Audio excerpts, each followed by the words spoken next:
bonjour à tous, bienvenue sur la chaîne. Dans cet épisode, on va rendre la Mercedes imperméable parce que pour le coup, elle prend l'eau à cause du fait qu'on a enlevé l'antenne à l'arrière pour pouvoir poser le kit et avoir quelque chose de lisse puisqu'elle n'y est pas sur la 190 Evo 2.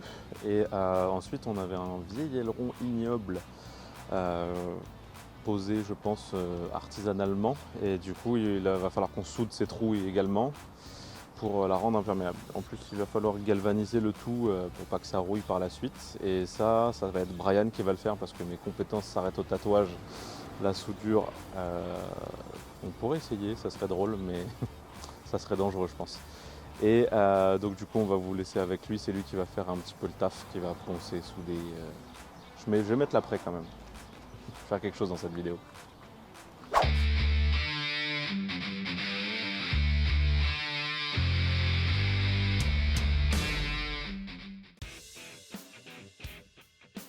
Hey, salut, c'est la voix off. Non, je rigole, c'est Alexandre le caméraman. Je vous commente un peu les images pour vous expliquer ce que fait Brian. Comme vous l'a dit Tony tout à l'heure, la voiture est pleine de trous. La sortie de l'antenne, une espèce de petite vidange dedans, un ancien aileron tout cracra qui a été posé par des salopios sur l'arrière du coffre. Alors du coup, eh bien, il bouge tout cela avec un peu de soudure et hop, on ponce pour enlever les petits ergots qui dépassent et qui pourraient faire bobo à nos petites mimines. Tout ça pour vous dire que c'est un travail acharné. Allez, je laisse l'artiste travailler.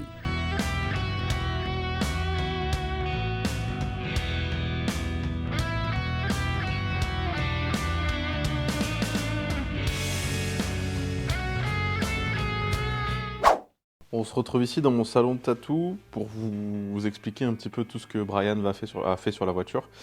Parce que je pouvais pas vous expliquer avec le bruit de meulage, de tout ça. Genre, on pouvait pas regarder avec les soudures sous peine de perdre une rétine. Donc du coup, ça sera un petit peu plus simple de vous expliquer ici ce qu'il a fait.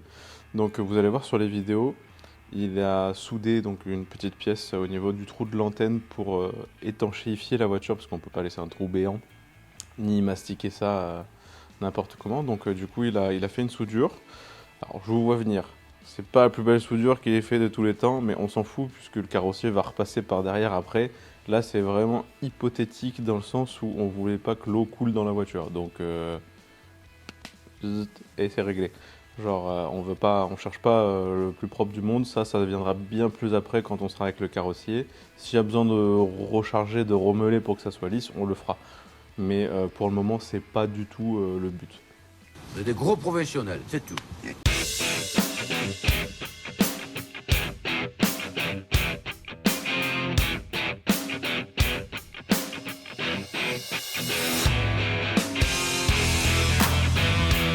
Allez, on repasse en mode commentaire pour vous expliquer ces belles images. Alors pendant que Tony est en train de boucher les petits impacts de rouille un peu partout sur la carrosserie pour éviter que cette saloperie marron ne s'étale, Brian est en train de préparer le coffre car comme je vous l'ai dit, il y a plusieurs trous dans la carrosserie et à l'intérieur, dont certains qui étaient prévus à cet effet.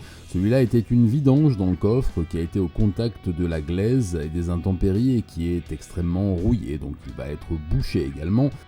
Alors il revêt son casque de combat et opère pour l'avenir glorieux de l'Evo 2. Vas-y.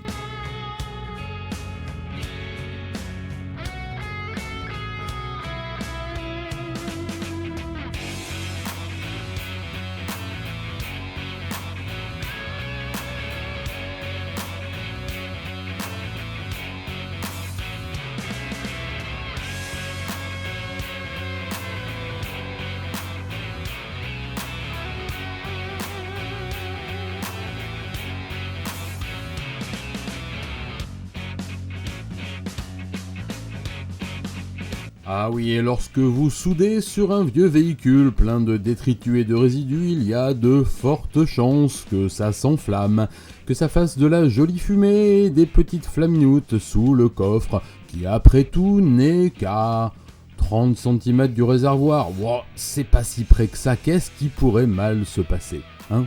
Qu'est-ce qui pourrait mal se passer?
Donc aussi, il a soudé les trous où il y avait l'ancien aileron. Pareil, bon, ça c'était encore pire, puisque là, vraiment, l'eau rentrait à balle par ce trou-là. Ma coupé, ça va encore tourner autour du trou de balle, cette histoire. Donc du coup, il a soudé ça, il a poncé. Et il y avait un petit point de rouille qu'on a découvert au niveau de la surface du coffre. En fait, il y avait deux trous que l'eau s'en aille au cas où. Et il y en avait un sous le caoutchouc qui était un petit peu rouillé. Donc du coup, on a purifié ça un petit peu. Donc pour savoir, la rouille, ça se prolonge uniquement si c'est à l'air ou en contact avec de l'eau. Donc du coup, ce qu'on a fait, c'est qu'on a dégagé un petit peu la pièce rouillée, on a ressoudé, on a mis du galvanisant. Le galvanisant, en fait, ça rend étanche à l'air et à l'eau, donc du coup, pour le coup, on est plus tranquille. Et donc, on a fait ça sur également tous les autres trous, vous verrez sur la vidéo, une grosse masse grise, un petit peu chromée, c'est du galvanisant, c'est quelque chose à base de zinc pour pleinement étanchéifier la finition, même si c'est pas très bien fini, mais c'est pas ce qu'on recherche encore une fois. Donc pour le coup, voilà. Quelle indignité.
Là, juste après, vous allez voir de la mécanique de précision ainsi qu'une sécurité optimale. Ça a été réalisé par des professionnels, ne faites pas ça chez vous. Non, on va enlever pleinement l'attache remorque parce qu'en fait, du coup, il ne sert absolument à rien. Il a été monté absolument n'importe comment. Et ça pèse le poids d'un âne mort puisque le tube est en plein, donc du coup on n'a vraiment absolument pas besoin de ça et ça nous libère une place monumentale dessous. Donc du coup vous allez voir, on va enlever tout ça dans une sécurité irréprochable. N'ayez pas peur.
Du coup, je me suis rendu compte également que vous avez vu l'intérieur du coffre, on a un énorme logement de roue de secours qui dépasse de dessous la voiture.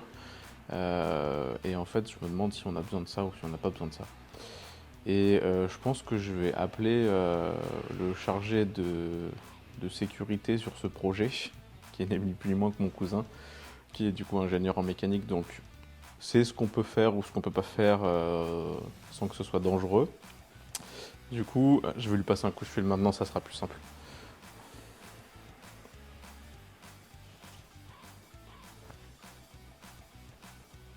Oui.